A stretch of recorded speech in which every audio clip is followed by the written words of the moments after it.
de ce temps-là que Dieu te donne. Parce que ce temps-là ne t'appartient pas. On ne regarde pas le temps qu'il fait. On ne regarde pas ce qui se passe réellement dans ce monde.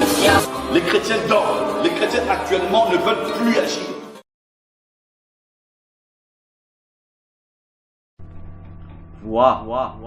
Il comprend. Il comprend. La différence qu'il y a entre les démons mensuels et les démons zodiacaux, c'est-à-dire les démons qui gèrent les signes du zodiaque, est celle-ci. Lorsqu'on parle des démons mensuels, il y a plusieurs démons qui sont là, qui influencent le mois. Mais les démons mensuels ici, il s'agit des démons principaux. Bon, j'aime les appeler les chefs, les patrons, les vrais, donc les boss des mois. C'est que eux, ils ont été établis pour être les gouvernants qui doivent gérer les 12 mois de l'année. Voyez-vous? Donc, eux, ils sont là, donc c'est les patrons. Plusieurs autres démons peuvent aussi influencer le mois, mais eux, ils sont des patrons, comme on l'appelle dans le catholicisme. C'est un tel, c'est le patron de l'amour, ou encore le paragon. Voilà le mot français même des poètes. Donc, les démons mensuels, ils sont les paragons, ou encore, en bon terme, je dirais, ils sont les représentants du mois. C'est eux. Donc, ils sont les ministres qui doivent gérer le mois du 1er janvier jusqu'au 31 décembre. Donc, eux, ils gèrent les mois. On va le voir tout à l'heure. Cependant, les démons, bon, je ne mets pas l'adjectif, je dis ça, les démons du zodiaque.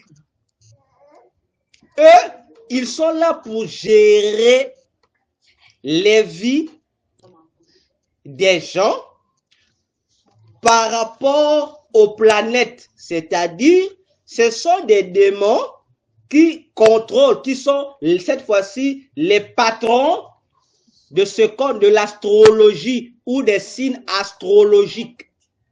Voilà la différence. Donc, les démons mensuels, eux, ils influencent le mois. Donc, ils dictent au mois sa conduite. Tandis que les démons des signes du zodiaque, eux, ils influencent l'astrologie. Voilà, ils influencent l'astrologie ou encore les signes astrologiques. Lorsqu'on parle du mot zodiaque, les zodiaques, c'est quoi? C'est simplement l'ensemble, c'est l'ensemble des figures géométriques qui gèrent les affaires célestes sur le plan physique. Lorsque je parle de céleste ici, je ne parle pas du spirituel. Bon, je veux parler du spatial. Parce que dans le domaine de l'astronomie, on vous parlera des réalités de l'espace. Voyez-vous? On vous parlera de l'espace. On vous parlera, par exemple, le plus populaire qui est connu. On parlera de la grande et de la petite ours. Voyez-vous? Mais pourquoi on leur donne ces images-là? Mais parce que ce sont les images géographiques qui se dessinent dans les cieux en forme d'animaux. Donc, ce sont des images qui se présentent en forme d'animaux. Or, en réalité, ces formes astronomiques sont formées par la disposition des étoiles. Voyez-vous, les étoiles qui les forment. Parce que la grande ours, la petite ours, les Pléiades, quoi encore, je ne sais pas, le Sien, la Vierge, ou je sais, Sagittaire, ou quoi encore, Capricorne, ou je ne sais pas quoi encore. Voyez-vous? Donc, les noms sont donnés en fonction des figures que forme un groupe d'étoiles. On voit, on dit les étoiles là, on voit le ciel, non, ça donne la forme de ceci. Et c'est par rapport à cela que, depuis l'Antiquité, on a attribué ça des noms. Voyez-vous? C'est pourquoi on parle des signes du zodiaque. Même dans la Bible, c'est cité. Et la Bible appelle ça même le culte de l'armée des cieux. Et lorsqu'on parle de l'armée des cieux, on voit en un mot ce qu'on appelle les luminaires, c'est-à-dire les planètes, y compris les étoiles. C'est ce qui constitue l'univers zodiacal. Alors, ces choses-là sont physiques. C'est juste les étoiles. D'ailleurs, si je prends encore un autre exemple, souvent à midi, lorsque le ciel est inondé de nuages, lorsque tu regardes le ciel, les nuages parfois nous donnent certaines formes. Tu as l'impression que c'est les lions, tu as l'impression que c'est l'agneau. Donc il y a des images comme ça, que ça forme, comme on dit involontairement. C'est la même chose avec les signes du zodiaque. Alors, les signes du zodiaque ne sont pas 12. Attention.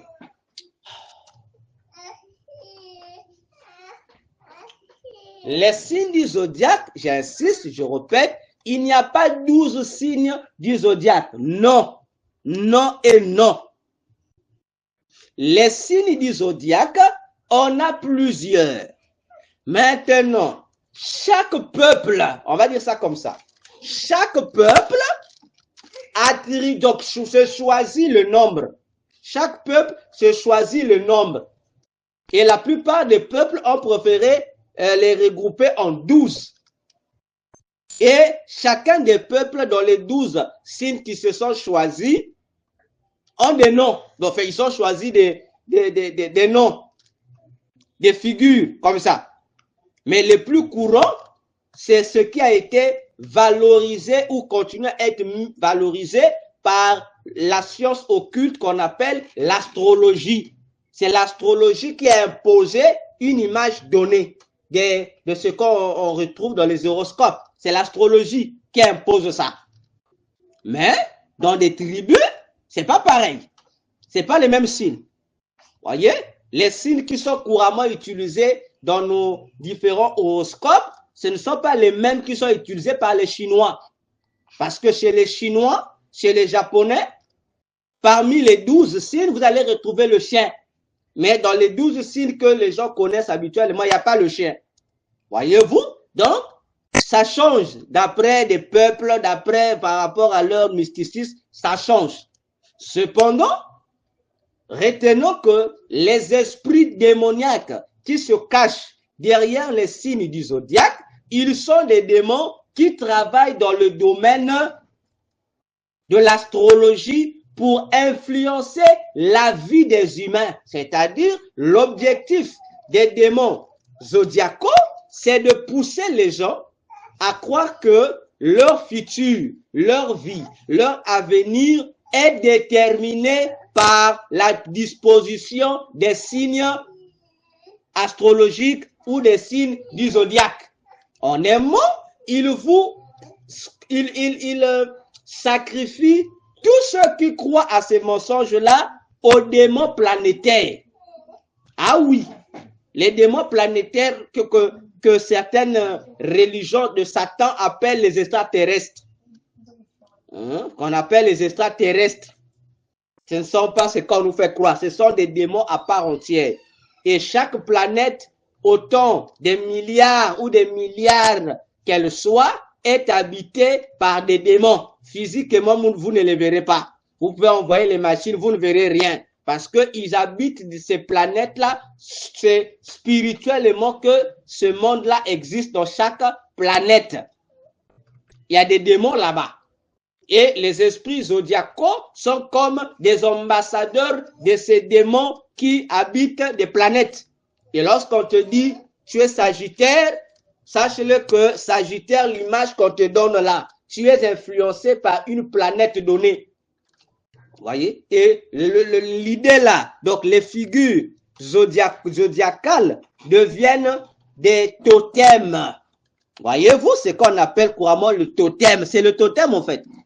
Donc les zodiacaux, les esprits, les démons zodiacaux sont en fait les totems qu'on utilise dans toutes les traditions. et dans toutes les tribus. Lorsque chaque tribu dit non, notre totem, c'est ça, en fait, c'est dans le même domaine. Voyez-vous? Donc, c'est cela seulement, c'est l'astrologie. Où on dit désormais, ceux qui sont nés en janvier, vous êtes tel animal, vous tous vous aurez la même destinée. C'est un mensonge. Or, tout ça, c'est une configuration déjà établie par ces individus-là, les astrologues, les médiums. Donc, on vous impose cette destinée. Et si vous y mettez foi, le mauvais sort caché derrière ça vous influence, alors que c'est un mensonge. Tout le monde, tous ceux qui sont nés en janvier ne peuvent pas avoir les mêmes destinées. C'est un mensonge. Donc, vous avez, dans les horoscopes, vous avez les mêmes destinées, les mêmes bénédictions, les mêmes malheurs. Voyez-vous, c'est un mensonge. Voyez-vous, donc voilà un peu pour parler de manière courte de la différence entre les démons mensuels et les démons qui influencent les signes du zodiaque. Eux, c'est dans le domaine de l'astrologie. C'est pourquoi, surtout en Asie, les Hindous, les Chinois, les Japonais, hein, les pays là, les peuples comme ça, les mariages se font. Les mariages se font souvent à partir de la lecture des signes du zodiaque. Ils appellent le chaman. Bon, le chaman, on va dire le gourou. Le gourou de leur culte, de la religion dans laquelle ils sont. Ils vont voir, ils vont lire le signe astrologique de l'homme et de la femme. Parce que chaque signe, c'est un totem. Ils vont voir, est-ce que le chien, si le monsieur c'est le chien, et si la femme c'est la poule, on va dire, est-ce que la cohabitation entre le chien et la poule est possible? Si c'est pas possible, on vous dit non, c'est pas possible. Donc, il peut pas se marier. Et s'il trouve que les deux animaux sont cohabitables, vous vous mariez. Voyez-vous. Donc, c'est un peu cette manipulation qu'on impose aux gens pour mieux gaspiller leur destinée. Voilà. Maman Myriam, tu avais une question à ajouter?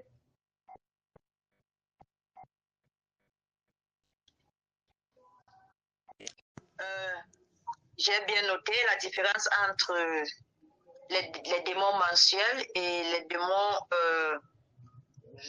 du zodiaque. Mais on retourne maintenant pour les démons mensuels. Vous avez dit, elles sont les patrons ou bien les démons qui influencent tout le mois. Oui. Quand vous parlez influencer le mois, dans tous les domaines de la vie, parce que le mois, ici là, le mois, parce que vous avez bien dit que les démons zodiaciques influencent les gens, des êtres humains,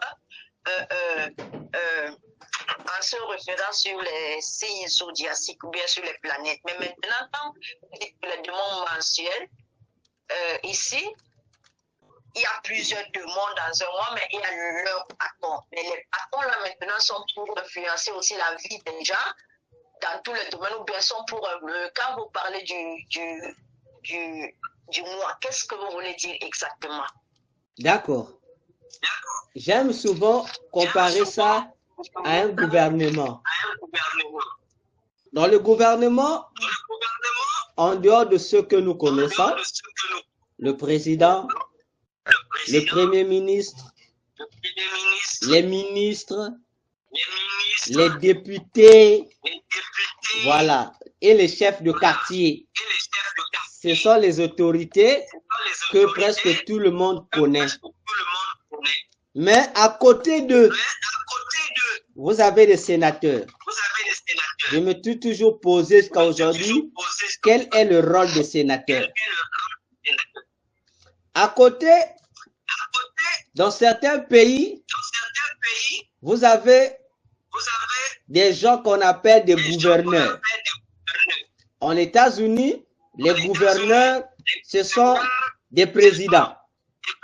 Parce qu'ils sont gouverneurs, parce qu'il n'y a qu'un seul président qui les coiffe, les États-Unis étant une confédération des nations.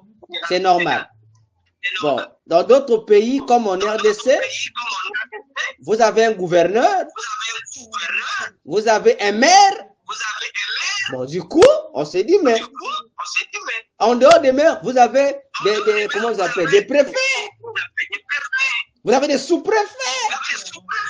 Ah, bon, on suppose, mais tous ces individus, on vous dira que le préfet et le sous-préfet, les députés, les conseillers municipaux, les maires, les chefs de quartier, les chefs de bloc, travaillent pour la même ville. Mais attention, si c'est pour la ville, quoique chacune plutôt, de ces autorités travaillent pour la dite ville, dans leur domaine particulier, ils ont un patron. Le patron de toutes ces autorités qui travaillent pour la ville, c'est le maire central.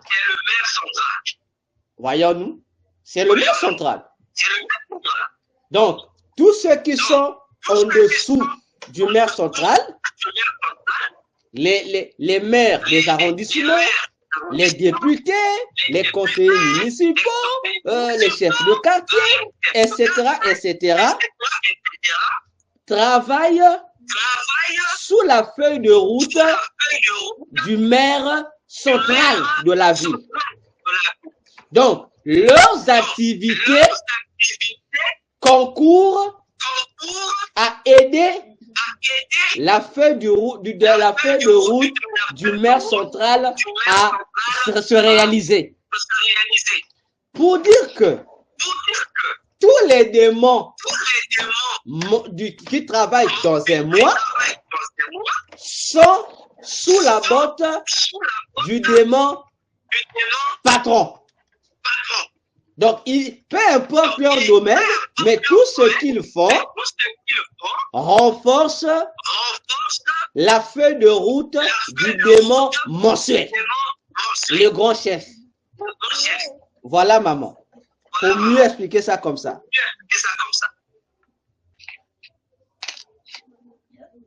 Ok, j'ai bien noté. Encore une question? Non, on peut continuer. D'accord.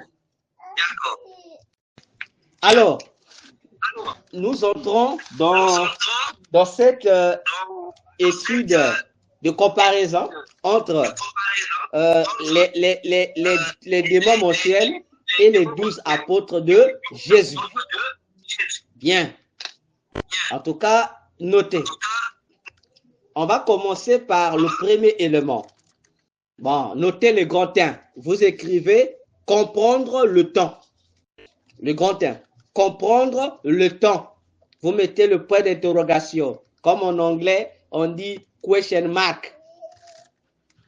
Parce que l'enseignement sur cette affaire des démons mensuels, je les classe souvent dans ma rubrique sur les mystères du temps. Parce que on ne peut pas parler de cette comparaison si on ne comprend pas certains petits détails très importants sur le temps. Alors, comprendre le temps. En tout cas, je ne définis pas le temps. Hein. Je ne veux pas définir le temps. Le temps est composé particulièrement de 4 éléments qui font que le temps soit le temps. Vous avez le jour, vous avez l'heure, vous avez le mois et vous avez l'année. Je réponds, lorsqu'on parle du temps, le temps est composé des éléments suivants. Le jour, je fais allusion à la journée, lorsque je parle du jour, la journée, bien sûr, de 24 heures. Je parle des heures qui aident la journée à être la journée. Et je parle des mois et je parle de l'année. Je parle de l'année. Attention. Donc, nous avons particulièrement 4 éléments qui constituent le temps. Alors, on va comprendre d'abord la signification de ces 4 éléments qui va nous permettre de mieux comprendre la suite, la problématique de ces démons-là, les démons mensuels. Alors, le jour, nous savons que le calendrier, bon, le calendrier quoi? Hein? C'est qu'on appelle le calendrier. C'est une incantation. Lorsque je parle d'incantation, en tout cas, permettez-moi de ne pas ajouter l'adjectif satanique. Donc, si je dis seulement incantation, comprenez de quoi je veux parler. Donc, la présence même des calendriers que nous connaissons, c'est toute une incantation qui a été faite. Voilà. Donc, la gestion du temps est contrôlée à partir du temps du vrai calendrier divin qui est le temps hébraïque. J'espère que j'ai bien parlé.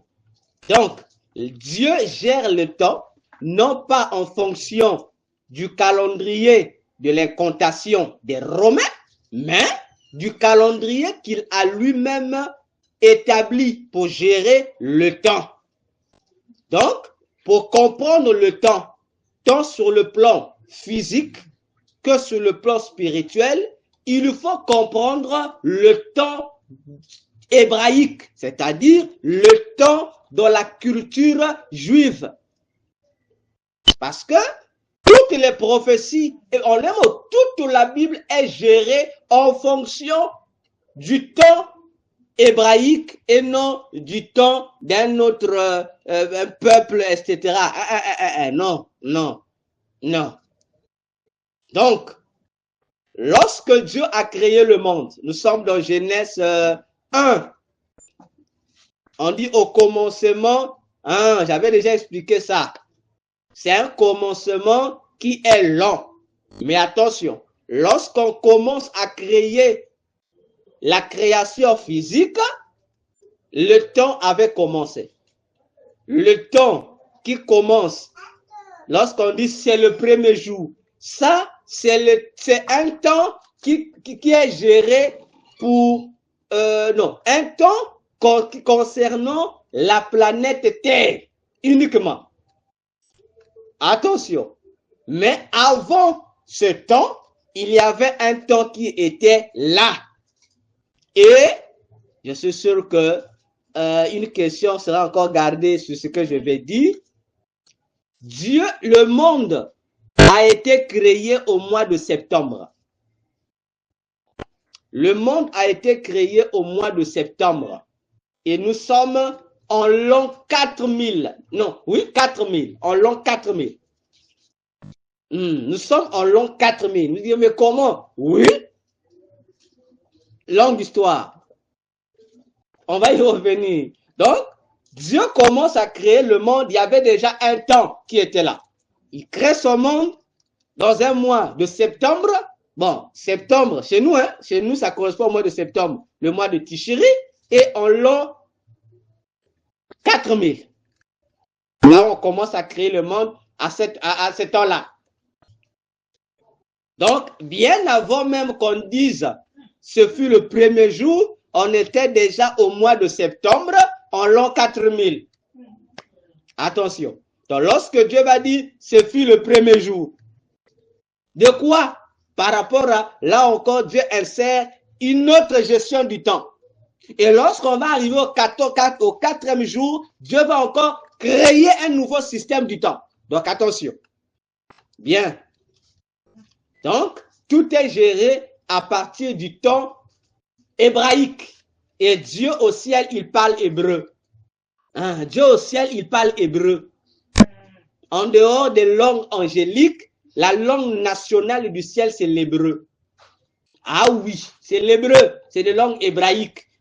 Lorsque je parle de l'hébreu, on a deux langues hébraïques. On a le grec, non, qu'est-ce que je dis? On a l'araméen et on a l'hébreu. Attention. De même que on dit la langue officielle de tel pays, comme chez nous, au Congo, on nous dit, dans notre constitution, il est écrit, la langue officielle du Congo, c'est le français. Bon, je ne sais pas sur quelle base. Alors que nous avons nos langues maternelles. On a notre Kikongo, on a notre Lingala. Mais on dit que notre langue officielle, c'est les Français. De même aussi, la langue officielle du ciel, c'est la langue hébraïque. Bien. Donc, le temps est géré, je répète, non d'après nos calendriers, mais d'après le calendrier divin, le temps hébraïque. Et toutes les prophéties de la Bible suivent le même cheminement. Bien. Alors, le jour, c'est quoi le jour? On ne va pas rentrer dans les définitions des hommes intelligents. Nous les respectons beaucoup. Les savants, nous les respectons beaucoup. Ils ont donné beaucoup de définitions sur les mots. En tout cas, nous ne rentrons pas dans les encyclopédies là. Nous allons dans le vrai encyclopédie qui va nous dire c'est quoi le jour. Lorsqu'on dit le jour ou la journée, en hébreu, le jour est dit yom. On dit yom, c'est-à-dire Y-O-M, yom, comme tu l'entends, yom.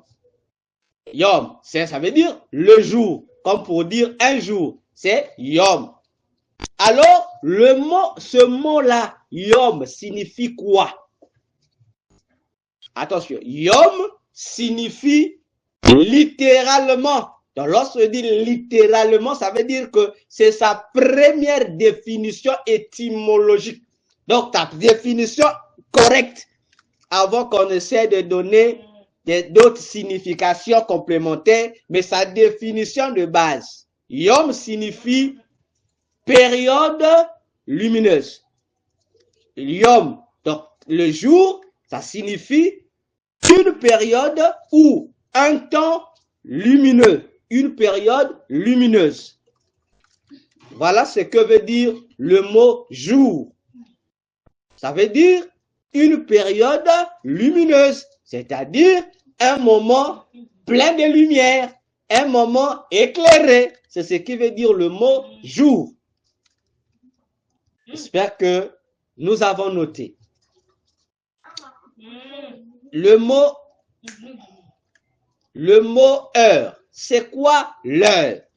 Comme j'ai dit aux savants, aux scientifiques, merci pour les encyclopédies, mais ici, vraiment, on veut toucher d'autres choses qui nous pardonnent. On ne va pas toucher les encyclopédies.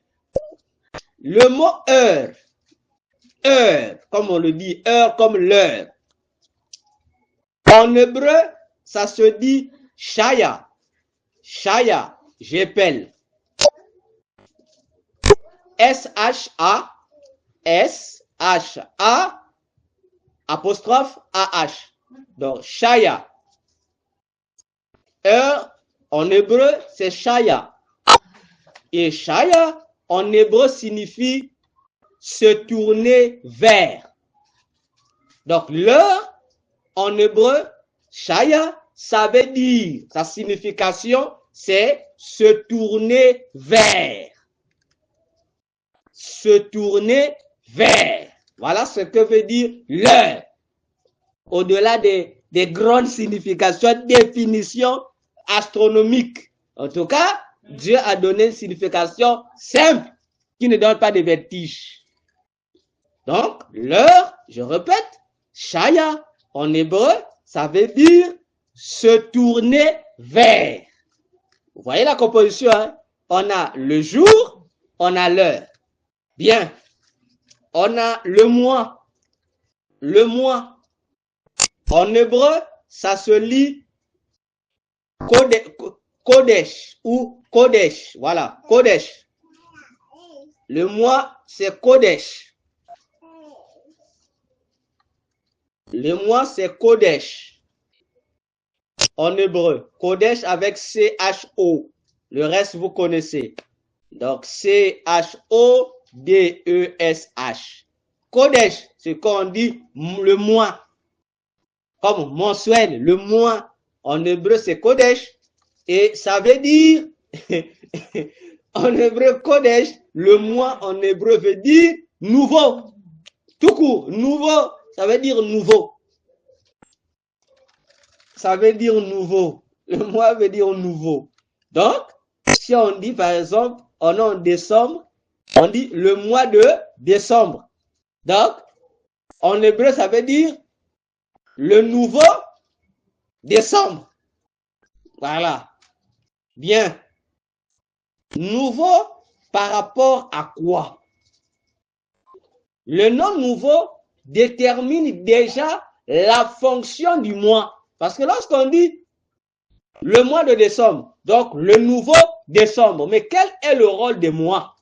Pourquoi Dieu a institué les mois?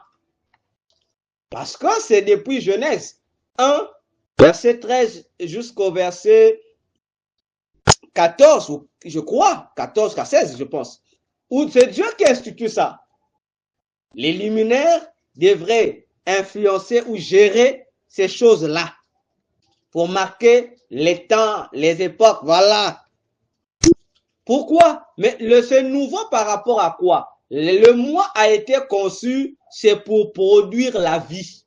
Lorsqu'on dit nouveau, vous comprenez, la nouveauté, c'est pour apporter la vie.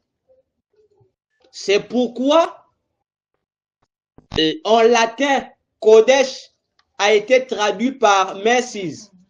Mercies, qui veut dire menstrue des femmes. Oui, le mois là, en latin, dans les langues latines, ça veut dire le mois, on a juste traduit de l'hébreu, les menstrues des femmes. Alors, lorsque vous penserez, mais menstrues des femmes, ça vient faire quoi là? Quel rapport entre nouveau et menstru? Alors, on comprend mieux ça de l'autre côté là-bas, très loin là-bas où vous connaissez. On vous explique que lorsqu'on parle des menstrues, tout le monde voit seulement les saletés qui coulent, n'est-ce pas? Mais personne, la plupart des gens ne se rendent pas compte que les menstrues ne sont que des messagères qui annoncent leur maître ou leur maîtresse. Car celui qui dit menstrue, il dit la nouvelle, c'est-à-dire la production de la vie. Parce que une femme qui a ses menstrues, en tout cas, lorsqu'on voit seulement qu'elle est, comme elles disent elles-mêmes, dans leur période, pour l'organisme, pour le monde des esprits, cette femme est dans une période où elle doit produire la vie. Donc, le mois, en hébreu, Kodesh, qui veut dire nouveau, c'est nouveau parce que la mission divine d'un mois, c'est de communiquer ou d'apporter quelque chose de nouveau, mais qui doit être vital, qui doit apporter la vie. Voilà.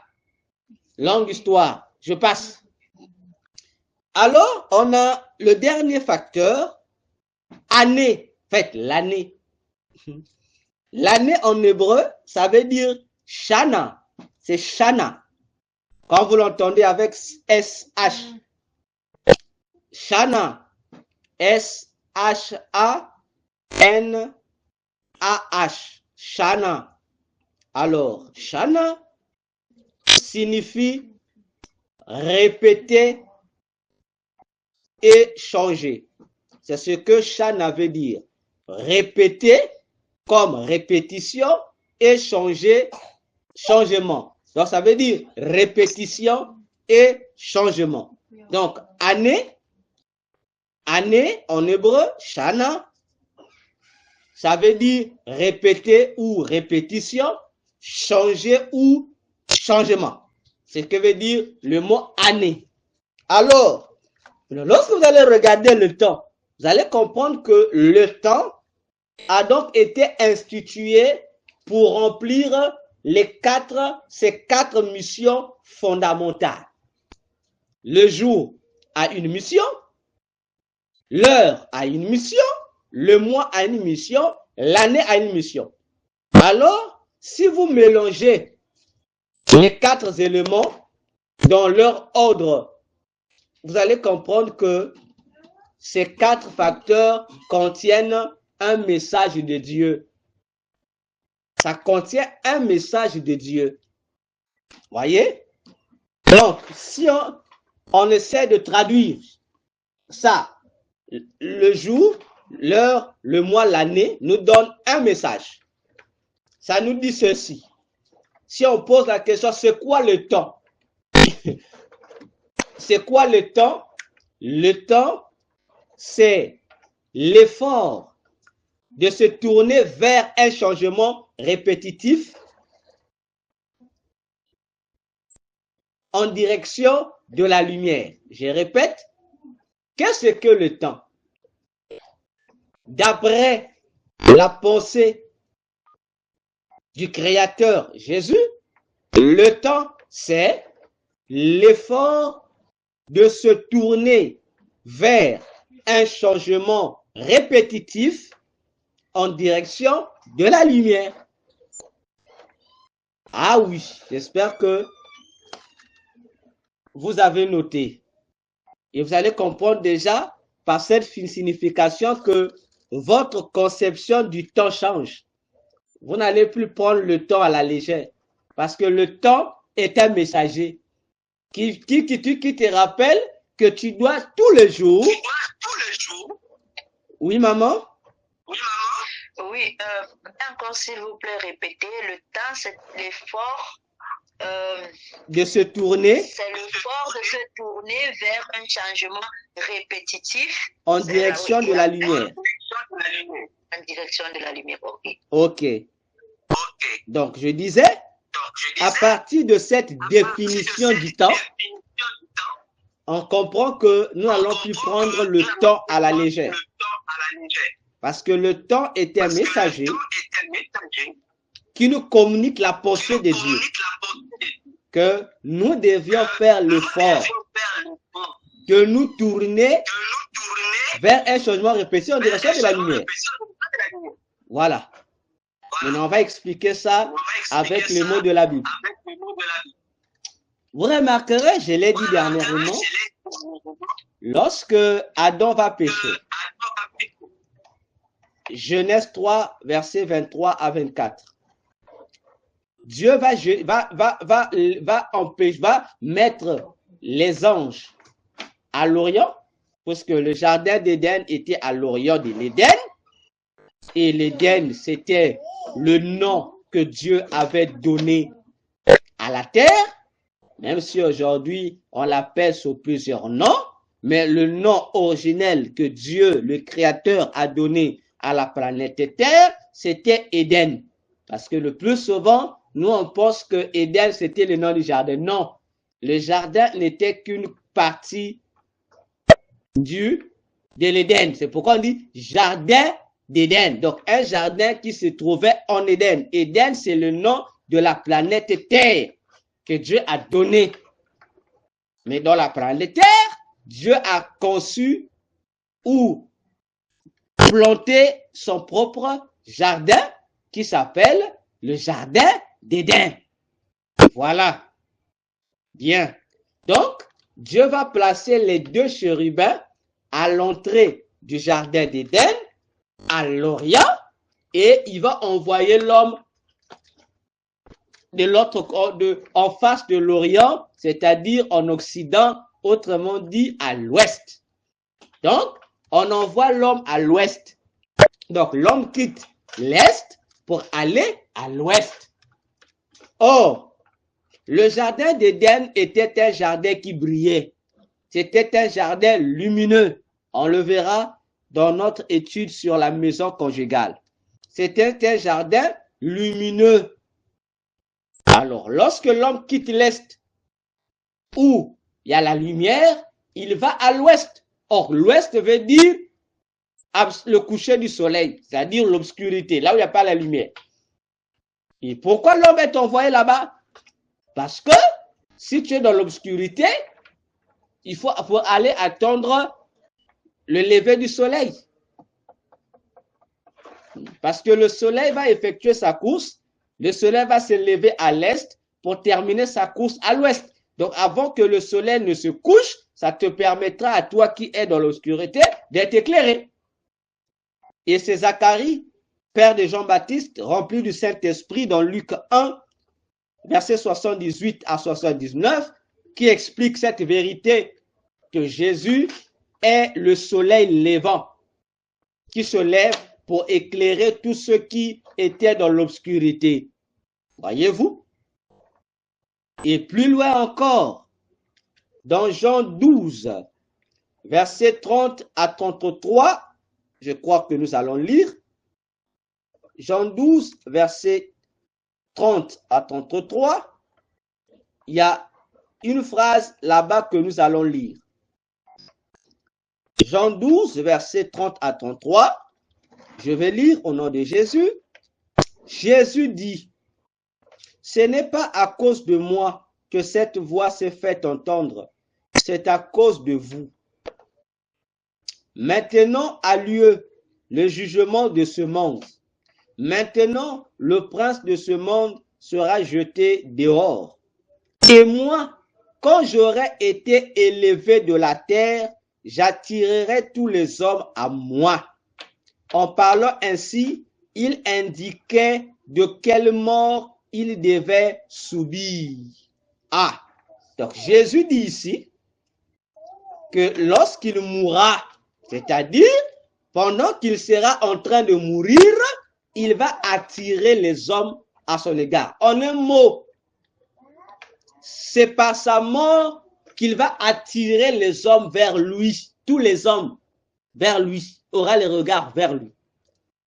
On se pose, mais si Jésus est le soleil, et lorsqu'il meurt, c'est la fin de la course du soleil, le soleil va se coucher à l'ouest, et c'est là qu'il va rencontrer l'homme. Les hommes qui le négligent, il va le rencontrer là-bas. Et lorsqu'on remarque aussi, le jour où Jésus meurt, sur la croix, il y a eu l'obscurité. Il y a eu obscurité. Ah, il y a eu obscurité. Et la science connaît. Jusqu'à aujourd'hui, la science cache les preuves. Parce que lorsque la Bible dit que cette obscurité avait recouvert le monde entier, c'est visible. La science, la NASA connaît ça, a des preuves, mais on ne veut pas dire. Parce que si on dévoile, on va donner raison à la Bible. Ce n'était pas qu'une région qui a été dans l'obscurité, mais c'est toute la terre qui a été dans l'obscurité pendant de midi à 15 heures. Attention. Voilà. Donc, ça montrait effectivement que là, Jésus allait pour rencontrer Adam qui était dans l'obscurité. C'est pourquoi Jésus a dit, il a répété dans l'évangile de Jean, « Je suis la lumière du monde. C'est lui qui me suit ne marchera pas dans les ténèbres. » Voyez-vous? Parce que à Golgotha, c'est là que la rencontre entre le Créateur et le pécheur avait lieu.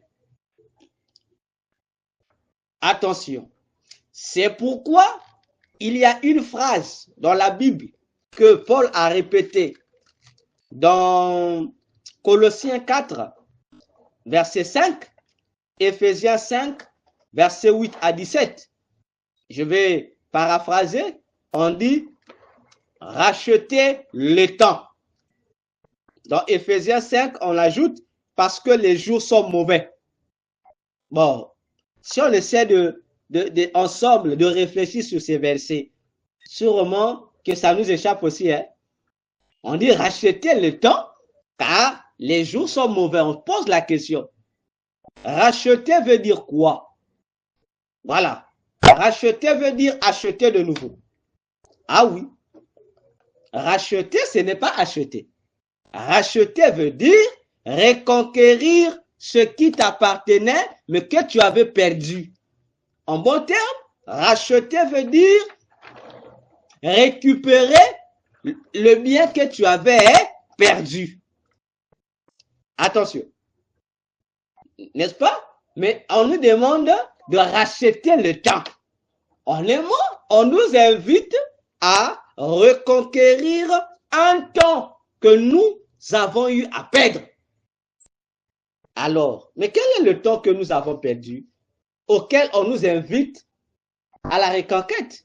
Si vous repartez dans les définitions du temps, vous allez comprendre de quel temps s'agit-il. C'est le temps qui est arrivé avant que le péché vienne tout gâter.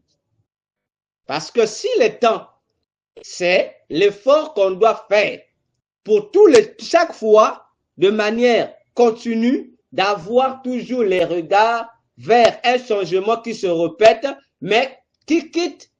Donc le changement qui se répète a pour source la lumière. Mais ça, c'est les jardins d'Éden. Ça nous ramène le temps dont il s'agit, c'est le temps dans lequel vivait l'homme et sa femme en Éden avant le péché. Ah oui, il y avait un changement répétitif. C'était quoi le changement répétitif? C'était la gloire qui couvrait le jardin. C'est cette gloire-là qui, en même temps, renouvelait l'homme, c'est-à-dire perfectionnait l'homme. Quoique l'homme soit parfait, mais oui, ça le perfectionnait. Voyez-vous? Bon, longue histoire. On va y revenir. Donc, le jardin d'Éden n'était pas seulement un jardin magnifique, mais c'était également une école et en même temps un lieu de ressourcement spirituel pour l'homme.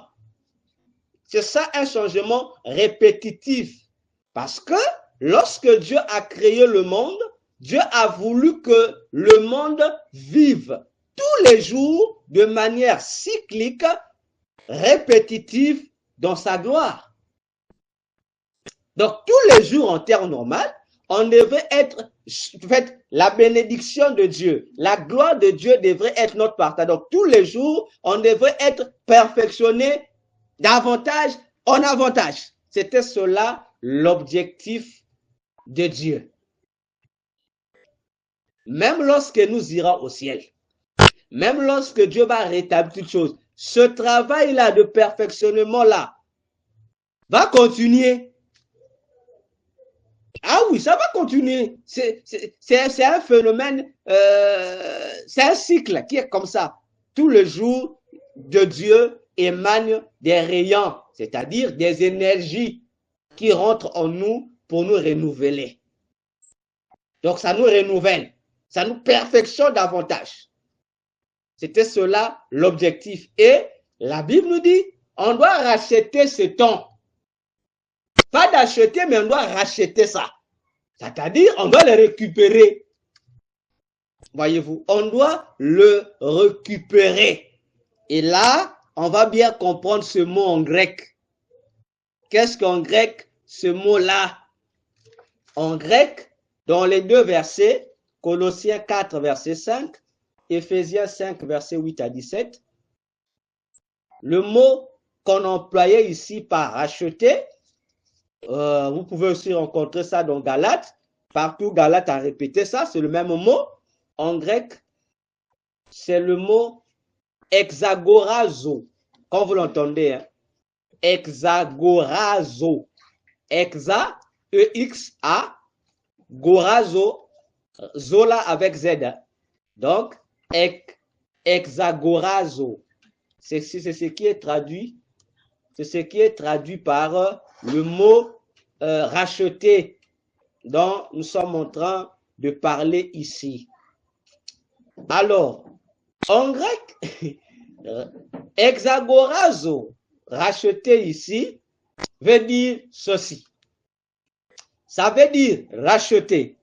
Maintenant, on va expliquer comment les procédures de ce rachat.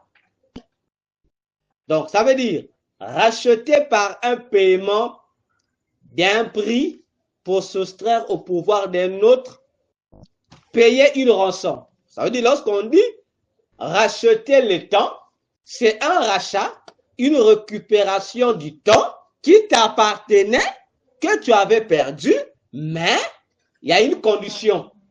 La condition, c'est quoi? C'est payer une rançon.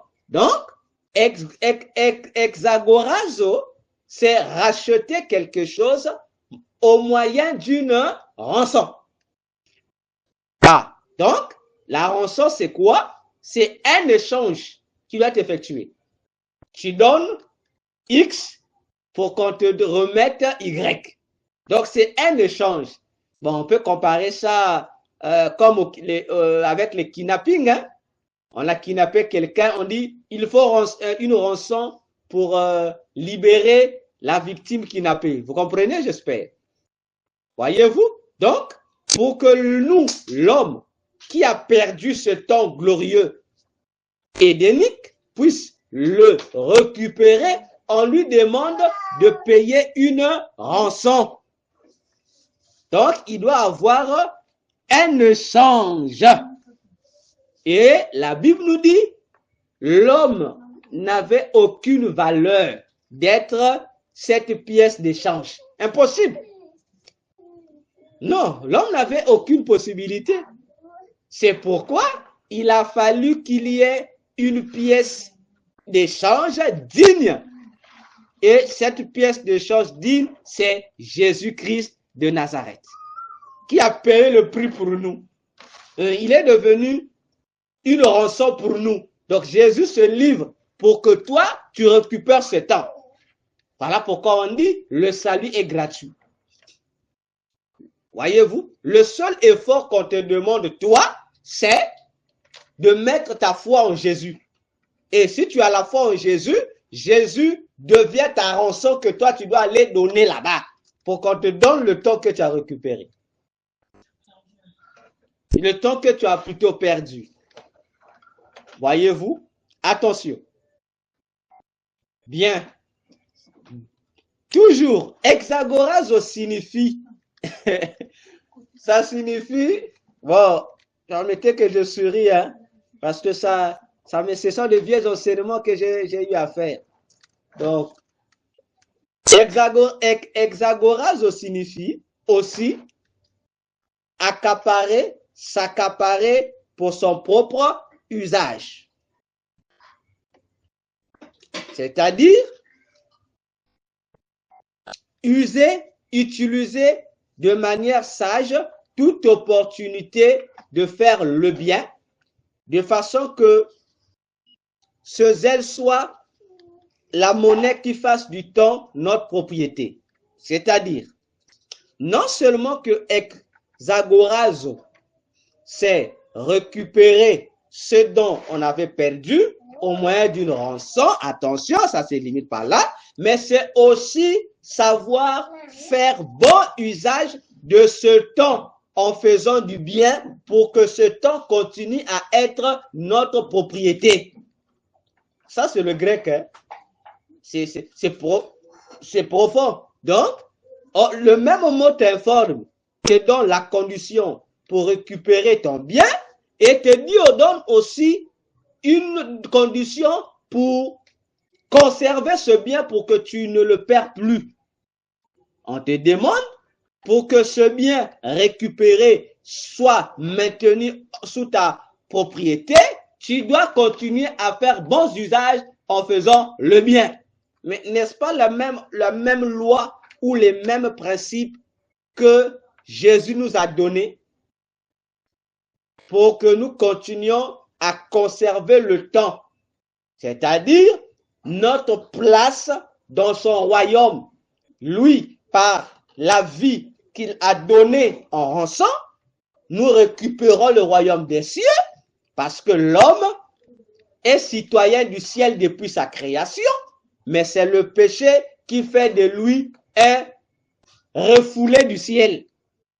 Voyez-vous? Maintenant, pour revenir dans son royaume, il lui faut une rançon et Jésus est cette rançon. Et en même temps, Jésus a laissé à l'homme converti ses lois, pour ne pas dire sa parole, et son esprit pour l'aider à conserver sa place dans le royaume. En un mot, à conserver sa citoyenneté céleste. Donc nous avons la parole de Dieu d'une part et d'autre part le Saint-Esprit pour nous aider à ne plus perdre notre citoyenneté céleste. Comment? On nous demande de faire le bien. Et lorsque la Bible nous demande de faire le bien qu'on nous demande de faire, ce n'est pas le même bien que tout le monde peut faire. Mais notre bien à nous, c'est quoi? Mener une vie de sainteté à la manière de Jésus. Point barre. Voilà le bien qu'on doit faire. Donc, le mot hexagorazo dit tout. Attention. J'espère que nous comprenons. Hein? Donc, ça te donne, on est mort pour toi, quelqu'un d'autre s'est livré pour être ta rançon, et ensuite, on te dit, conserve ce que tu as reçu. Saisis cette opportunité. Tire profit de ce bien qui t'a été retourné. Faisons bon usage. Sinon, tu risques encore de la perdre. Cette propriété qui t'a été restituée. Voilà pour comprendre la signification du mot temps dans le calendrier de Dieu. Bien. J'avance. Je fais un rappel très important. Dernièrement, j'ai évoqué la notion du temps. J'ai dit, il existait trois temps. En grec, tout comme en hébreu, il n'y en a que trois temps. Le trois temps. On avait dit, en grec, on avait le temps chronos, qui est le temps linéaire, c'est-à-dire le temps normal, qui va de 1 heure jusqu'à 24 heures, la cour du temps normal, qu'on appelle chronos. Ça s'appelle en grec chronos. Et en hébreu, chronos, le temps normal, l'écoulement normal, en hébreu c'est zeman. Ça se dit zeman avec Z, comme si tu écrivais en anglais man. Voyez-vous, mais zeman. Z-E-M-A-N, zeman. Donc le temps que en grec on appelle chronos, les Hébreux appellent ça zeman. Zeman. En hébreu c'est zeman. Bien, je pense que vous êtes à la ligne. Alors, le deuxième temps, c'est aion, quand vous l'entendez. A-I-O-N en grec. Aion, qui est le temps répétitif, c'est-à-dire une période donnée, une saison. C'est aion en grec, qui marque un temps qui se répète. J'avais donné l'exemple des saisons. Voyez-vous, le fait, c'est des temps périodiques. Voilà, qui reviennent, qui s'en vont, qui reviennent. Voilà, c'est ce que aion, c'est ce type de temps qu'il évoque. Et en hébreu, aion, des Grecs, en hébreu, c'est le temps qu'on appelle et, c'est-à-dire E-T-H, et, E-T-H, et, en hébreu. Donc, c'est le temps périodique. Bien. Et enfin, le troisième temps en hébreu, c'est le temps qu'on appelle kairos, qui est le temps opportun. Donc, kairos. Kairos qui est le temps opportun. Kairos, K-A-I-R-O-S. Kairos. C'est le temps opportun, c'est-à-dire l'opportunité ou le temps occasionnel. Voyez-vous? Et en grec, plutôt en hébreu, kairos grec, c'est weit. Bon, je vais dire ça comme ça, wait ou weyet, quelque chose comme ça. J'appelle W-E apostrophe E-T-H. Weyet. Voilà les trois temps qui existent. Pour comprendre les trois types de temps, si vous allez dans Ecclésiaste 3, vous allez voir les trois types de temps là-bas. Ecclésiaste 3, on ne va pas tout lire, mais je vous montre. Vous allez voir la différence de ces trois temps qui se trouvent là. Parce qu'en français ou en anglais, je ne sais pas, oui, si c'est le même temps en anglais ou en allemand. Mais en français, Ecclésiaste 3 parle de la même chose, hein, n'est-ce pas? Du verset 1 jusqu'au verset 10. Non, jusqu'au verset 11. Voilà. On vous dit la même chose, hein. Nous connaissons. Il y a un temps poteau. C'est en français, c'est temps. Mais en hébreu, comme Ecclésiaste est écrit en hébreu, En hébreu, les temps là sont répartis en 3. Tu as Zeman, tu as Et et puis tu as Weyet. Alors, pour vous donner juste une idée, même à la maison, vous pouvez vous-même remplacer les valeurs. Verset 1. Il y a un temps pour tout. Voyez-vous? Il y a un temps pour tout. Le premier temps là. Il y a un temps. Le temps qui est là, c'est Zeman. C'est Zeman. En hébreu, c'est Zeman. Donc, il y a un Zeman pour tout. Il y a virgule. N'est-ce pas?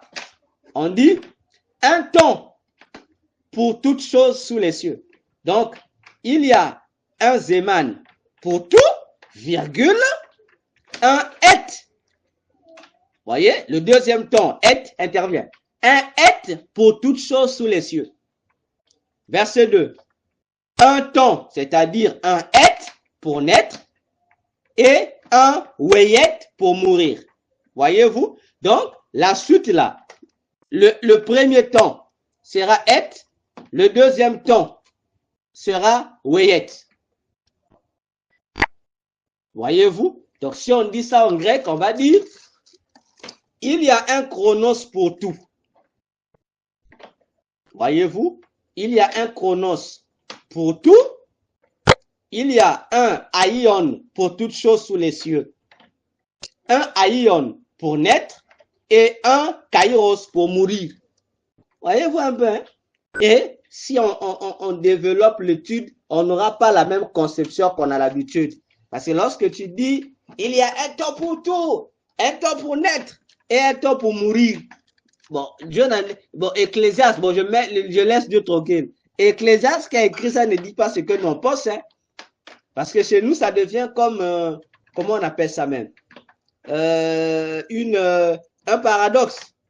On meurt, on naît, on meurt, on naît, on meurt. Alors, c'est pas ce qu'Ecclésiaste dit. Ecclésiaste dit, il y a un temps normal pour tout le monde, mais attention, il y a un temps qui se répète pour la naissance et un temps pour la mort une fois. Parce que le deuxième temps là, un temps pour mourir et un temps, le deuxième temps là, c'est Kairos. Ça veut dire que c'est un temps, une occasion qui ne vient qu'une fois. Mais naître, on naît plusieurs fois, mais on ne meurt qu'une fois. Voyez-vous? Donc si on étudie les 3 temps ici, la conception que nous avons va changer. Mais on ne touche pas ça aujourd'hui. C'était juste un exemple pour éclaircir la notion du temps que nous sommes en train d'évoquer ici. Alors, dans Apocalypse 9, versets 14 à 15, Apocalypse 9, versets 14 à 15, il y a une organisation céleste qui gère le temps. Il y a une organisation céleste qui gère le temps. Lisez là-bas. On vous dira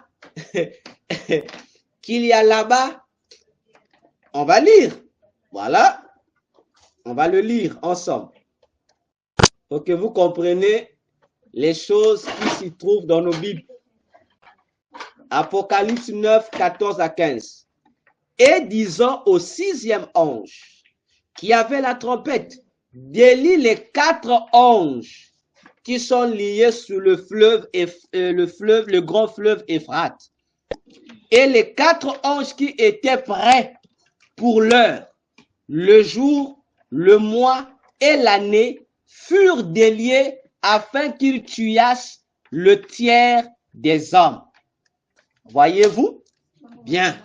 Vous comprenez que le ciel a aussi des anges qui gèrent le temps. Ah oui, il y a des anges qui sont là pour gérer les heures, les mois, les jours, les années. Ils gèrent ça. Pourquoi? On le verra plus tard. Pourquoi ils gèrent ça? C'est ce qui fait que je ne puisse pas croire aux heures de naissance et aux heures de la mort. Je ne crois pas ça. Même lorsque les médecins peuvent noter l'enfant est né à 10 heures, je ne crois pas ça. Je crois au jour, mais l'heure là, c'est toujours faux. L'heure là plutôt est fausse. Ah oui, les mamans savent, peut-être qu'elles ne prêtent pas attention. lorsque l'enfant naît là, ce n'est pas à l'heure où l'enfant naît que le médecin écrit. Il fausse toujours. Les minutes sont faussées, les secondes. C'est faussé. C'est faussé. Donc, pour dire que on peut garder l'heure, soit les minutes ou les secondes, entre les deux, il y a toujours, on dit une minute, une seconde. Il y a toujours l'une des deux qui est faussée. Même à la mort, ça se fausse. Ça fausse toujours. Voyez-vous? Mais la vraie, c'est lorsque tu mourras. Bon, pour certains, c'est là où on va te montrer ton dossier. On va te dire, donner l'exactitude de l'heure de ta naissance correctement. À quelle seconde, à quelle minute et de ta mort. D'ailleurs, le jour du jugement dernier, des grands trônes blancs, tout le monde saura. Tous ceux qu'on va juger là, ils sauront, j'étais né tant, à telle minute. Correct, il n'y aura pas erreur. Voyez-vous? Bien. Là, on était dans le grand 1. Je passe au grand 2. Je passe au grand 2. Aujourd'hui, pour la comparaison, on va voir 2 mois seulement. Oui. Passons au grand 2. Écrivez, le grand 1, c'était compréhension du temps. Le grand 2, les ennemis du temps. Le grand 2, les ennemis du temps. Puisque à la fin du grand 1, j'ai mentionné l'organisation céleste qui gère le temps. C'est pour une raison, pour qu'on comprenne que si Dieu a établi des anges pour gérer le temps, sachant-le que de l'autre côté, le faux Dieu, Satan et ses anges déchus vont aussi faire la même chose, mais cette fois-ci pour des missions opposées. Voilà, donc, grand 2, les ennemis du temps. Bien. Le temps, c'est lui qu'on appelle le temps. Le temps, le mot là, hein, le mot qu'on traduit par le temps là, le mot là en français, le temps en français, c'est le nom d'un démon. Le nom là, le mot, le temps en français. Hein? En fait, le mot français traduit par le temps, c'est le nom d'un démon. C'est le nom d'un démon. Bon, on va dire surnom, hein? Bon, surnom d'un démon, prenons comme ça. C'est le surnom d'un démon, et le démon là est le Dieu, on l'appelle le Dieu du temps. Voilà, c'est pas Jésus, hein? Non, c'est un démon. C'est pas aussi Lucifer, Satan, non, c'est un démon seulement, qui est le Dieu du temps. Alors, ce démon-là, bon, je vais d'abord commencer à donner son vrai nom de démon, et puis je donne chez les Grecs. Voilà. Ce démon-là, son vrai nom, ce démon qui est représenté par, comme a voulu comprendre maman Myriam, on va l'appeler le patron du temps. Hein, lui, il gère seulement le temps. Voyez-vous? Donc, son nom, c'est Abraxas. Abra, avec X-A-S. Abrasax. On l'appelle Abrasax. Son nom en tant que démon, on l'appelle Abra, comme vous l'entendez, comme Abraham. Mais Abrasax, c'est le nom de ce démon-là qui est le représentant du terme temps. Et chez les Grecs, on l'appelle Aion. Vous voyez, le mot qu'on a vu tout à l'heure là. Aion là, qui signifie le temps cyclique là. Les Grecs donnent ce nom-là, baptisent ce démon Abrasax par Aion. Voyez-vous, Aion, on lui donne ce nom-là. Donc, retenons que le mot temps a aussi un dieu, il est aussi représenté par un démon qui est le démon Abrasax, que les Grecs appellent aussi par Aion. J'espère que nous avons noté. Alors, petite virgule, non, parenthèse, petite virgule, lorsque on est dans la conférence des écrivains, là où j'utilise les virgules. Dans le domaine religieux, j'utilise parenthèse. Parenthèse 1.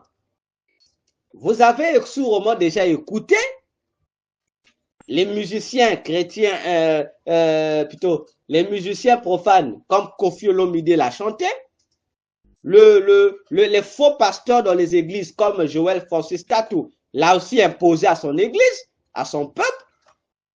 Il y a un mot, ce mot abracadabra. Vous l'avez déjà écouté, abracadabra. Voyez-vous? Parce que le faux prophète Joël Francis Tatou a fait répéter ça aux membres de son église. Il dit répétez ça, ils ont répété. Répétez, abracadabra, c'est un mot divin. Il a fait faire une incantation à toutes ces milliers de personnes sans s'en rendre compte. Parce que abracadabra, c'est une formule magique qui permet d'ouvrir les portails dimensionnels entre le monde des vivants et le monde des démons.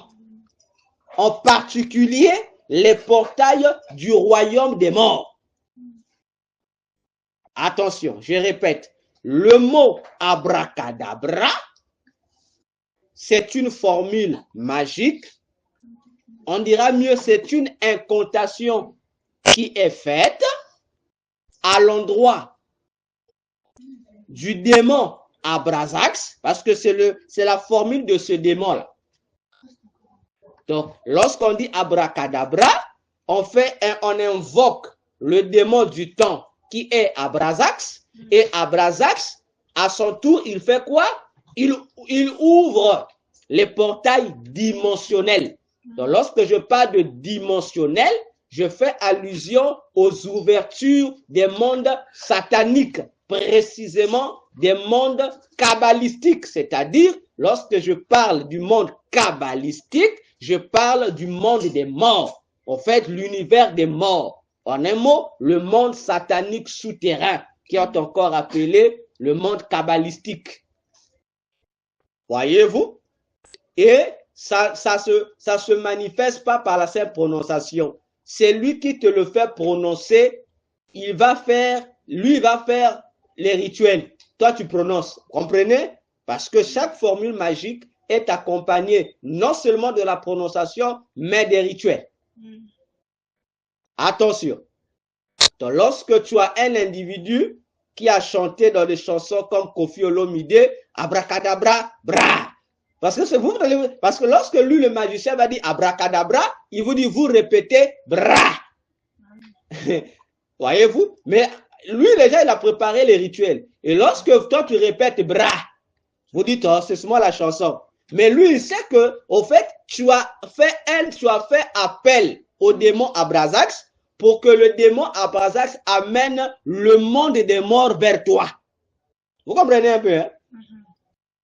Bon, dans le mysticisme, on ne dit pas invoquer, mais on dit évoquer. Parce que c'est différent, hein?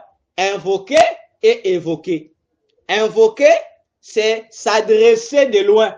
Mais évoquer, c'est faire venir vers toi ce qui est loin. Ah, dans le mysticisme, c'est pas pareil. Invoquer un esprit veut dire parler à un esprit de loin. Mais lorsqu'on dit évocation, veut dire quoi? Amener l'esprit là auprès de toi. C'est pas pareil. Donc, abracadabra, c'est une formule démoniaque qui amène les mondes de mort vers toi. Mais toi, tu ne rends pas compte. Le prophète Joël Tatou vous dit abracadabra, toi tu répètes abra. En fait, lui, il te colle le monde des morts. Maintenant, ce qui est mauvais, et tout celui qui fait répéter à quelqu'un abracadabra, il est mauvais. Moi, je l'appelle le cousin du diable. Il est mauvais. Parce que, qu'est-ce qui se passe? Lorsqu'on te dira abracadabra, toi aussi tu dis bra, tu ne verras rien. Tu vas te dire, c'est moi prononcer. Or, tout celui qui répond bra, mes frères, lorsque tu réponds seulement bra, sache que on va t'enlever 5 ans de vie dans ta vie. Dans les années de ta vie, là, on te retire 5 ans de vie. Gratuitement. Donc, tous ceux qui répètent ça, on vous récupère 5 ans de vie. Hein, lui, le magicien récupère, il donne ça à l'offrande à ses esprits qui vont s'en départager. Maintenant, imaginons-nous, dans l'église du faux prophète Francis Tatou, combien de milliers de personnes, comptez vous-même, qui ont répété ça, bra. Donc, et même, bon, surtout en Europe, hein, en Afrique, c'est rare, ça ne se fait plus. On avait à l'époque, bon, en Europe, c'est toujours fréquent, des magiciens qu'on invite dans les écoles pour faire le tour de magie. Maman, papa, toi qui as l'opportunité de m'écouter, dis à ton enfant, s'il y a un magicien qui vient, qui fait sortir des sucres, des choses comme ça dans le corps des gens. Mais avant de sortir, s'il vous dit, moi lorsque je vais dire abracadabra, répétez bras. Après, chaque fois que vous répétez bras, il peut toucher le ventre de quelqu'un, le sucre sort. Il peut toucher ceci. Donc, il fait apparaître des choses. Vous vous acclamez. Mais vous ne savez pas que toutes les choses que lui fait apparaître là, ce ne sont pas des choses qui viennent du monde invisible. Non. Ce sont juste les choses qui appartiennent aux participants qu'il prend, qu'il transforme. Donc, vos yeux physiques voient cela sous forme de ces objets, mais en réalité, ce sont des organes humains de tous ceux qui sont là qu'il prend. Ah oui, il prend ça, il convertit ça. Et si lorsque vous avez un magicien, surtout parmi les choses qu'ils aiment faire lorsqu'ils utilisent dans les écoles, dans le milieu public, ils aiment faire apparaître le sucre. Il vous dit bras, bras. Il va appeler une femme. Viens là, viens, bras. Il touche la femme comme ça, le ventre de la femme. Voyez, lorsqu'il retire sa main, il y a des cartons de sucre qui sortent. Dites aux enfants, si on leur dit de répéter abracadabra, que l'enfant dit au nom de Jésus. Si l'enfant répète abracadabra, bra, sachez que on va retirer 5 ans de vie à votre enfant. Et le produit, lorsque le magicien va faire apparaître ces différents produits, il va vous demander de manger ça. Vous tous qui mangez ça aussi, il vous retire aussi le nombre de vie. Parce que ce que vous mangez, ce ne sont pas des nourritures ou des produits comestibles qui sortent du monde mystique, c'est physique. Donc, il peut prendre surtout le sucre. C'est la matrice des femmes. Hein, les matrices des femmes là. Lui, il prend ta matrice, il convertit ça en sucre. Et tu vas te retrouver à la maison, tu es stérile, tu ne peux plus concevoir. C'est eux qui font ça. Surtout les magiciens des cirques là, qui viennent dans les écoles pour les spectacles. Il ne faut même pas autoriser ton enfant à assister à une démonstration d'un vrai magicien. Bon, si c'est seulement un faux magicien, bon, un faux magicien, les magiciens des cirques, il n'y a pas de souci parce que eux, ce n'est pas la magie qu'ils font. Ce qu'ils font là, c'est l'illusion, ce n'est pas la magie. Mais si c'est un vrai occultiste, en tout cas, ne permettez pas à votre enfant. Et si tu es là, parent, il faut attraper le magicien. Dites-lui, les choses que tu as fait sortir là, toi aussi, tu dois manger. Il ne va pas manger. Parce que s'il mange, lui aussi, il sera victime de son propre envoûtement. Voilà pourquoi il ne mange pas ça. Il partage. Donc, si tu vois dans ton périmètre un magicien ou un occultiste qui fait apparaître des choses à manger, dites-lui, commence à manger toi-même. Appelle les gens, mettez-le, liez-le, il doit manger. Hein, il va refuser. Ah oui, il va refuser parce qu'il sait que ce qu'il vous fait manger là, c'est pas bon. Voyez-vous? Donc attention. Attention avec ça. Et je vous apprends. Toute invocation ou évocation ou usage d'un quelconque talisman ou symbole occulte quelque part dans un endroit donné annule la présence du Dieu de la Bible. Voilà, ça c'est le secret qu'on ne dit pas à tous les occultistes. On ne vous dit pas ça. C'est un secret. Moi, pour te dire ça, vraiment, il faut que le gourou là puisse t'aimer. Mais on va te donner le droit. Fais des incantations dans ta maison, dans ta société, dans ton église. Fais tel symbole mystique. Mais on ne te dira pas la conséquence. ça annule. Donc, si dans ton église où tu fréquentes, il y a un symbole occulte, sache-le que Jésus n'est plus dedans. Le symbole là, ça attire la présence de l'entité à qui appartient le symbole. En fait, on appelle ça couramment le pentacle. Ça annule la présence de Jésus. Parce que l'objectif du pentacle ou du signe mystique, c'est quoi? C'est représenter la présence du démon qu'on invoque. Et en même temps, le démon l'a fait de toi ton propre Dieu. Vous comprenez? Tu deviens ton propre Dieu et tout magicien sait. Lorsque vous lisez, vous êtes en l'initiation de la magie, tout livre de magie vous dit à la fin que tout magicien est un agent du diable. C'est écrit. D'ailleurs, dans les grimoires utilisés par les prêtres catholiques, c'est écrit à la fin que tout prêtre catholique est magicien. Les mêmes grimoires qu'on lit en pleine messe. C'est écrit à la fin. On dit tout prêtre est magicien. D'ailleurs, la messe, ce n'est même pas un culte. La messe, c'est une séance de magie. Bien. Je pense que cette intro, ça va. Maintenant, je vais rentrer dans la comparaison. Je prends juste deux esprits.